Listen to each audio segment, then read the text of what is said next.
अगर 3x plus 4y is 5, you have to find max value of x square into y cube. ये वाला करना है एक बार,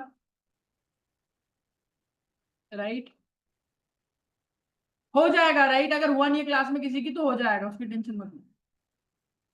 ये तो किसी और का डाउट है इसलिए मैं पोस्ट कर रहा हूँ। ये वाला और करके दिखा दो एक बार, क्या आंसर आएगा देखें, राइट? देखो क्वेश्चन क्या कह रहा है जो मैंने दिया था, राइट? आपका 3x plus 4y is 5, find maximum value of this. ठीक है, हमें एक बेसिक सा कंसेप्ट पता है, arithmetic mean is greater than equal to geometric mean, right? ठीक है, अच्छा, एक सेकंड बस। हाँ, अब बहुत से लोग क्या कर रहे होंगे, इसी का मीन निकाल रहे होंगे यार, इन दो नंबर्स का ए और बी मान के, मतलब 3x plus 4y/2 is greater than equal to 3x into 4y की पावर 1/2। हाँ है ना? यस और नो? ये क्या है, 5/2 is greater than equal to 3x into 4y, यानी 12, यानी कि 3√2 ऑफ XY। यही कर रहे हो? बोलो। पर आपसे तो इसकी वैल्यू पूछी है ना,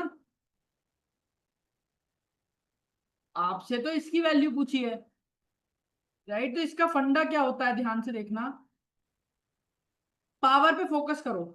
पावर क्या है गिवन एक्सप्रेशन की, X square Y cube, right?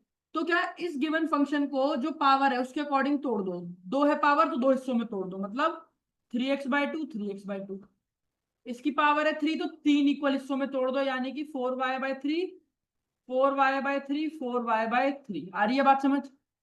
उसके बाद लगाओ अरिथमेटिक मीन, कितनी टर्म है, 1 2 3 4 5, is greater than equal to geometric mean, किसका, इसी का, इस पूरे का। क्या होगा ये,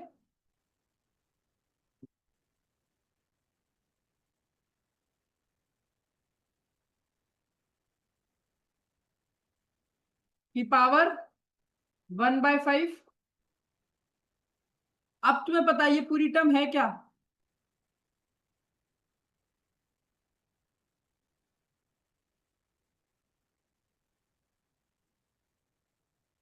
1, मतलब 5/5 आ गई ना? यस और नो? बताओ। ये क्या होगी, 1 2, 4 4 जा 16, 16 4 जा 64, 64 और 9 into 64 into X cube into X square into Y cube divided by 4 into 27 की पावर 1/5। हाँ है ना? बोलिए ये सब,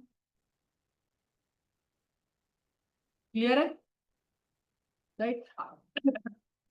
क्वेश्चन में पूछा क्या है, बस यही पूछा है ना, इतना पोर्शन पूछा है ना, एक्स स्क्वायर वाई क्यूब, तो बाकी सब दूसरी तरफ फेंक दो, ये 1 है, राइट? पावर 5 दूसरी तरफ जाएगी, राइट? तो क्या होगा, क्या होगा, 1 ही रहेगा। 9 इंटू 64/4 इंटू 27, राइट?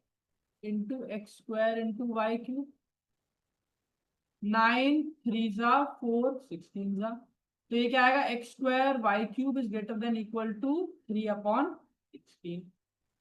आ रही है बात समझ? ये साइन इधर आएगा। हाँ है ना? बताओ।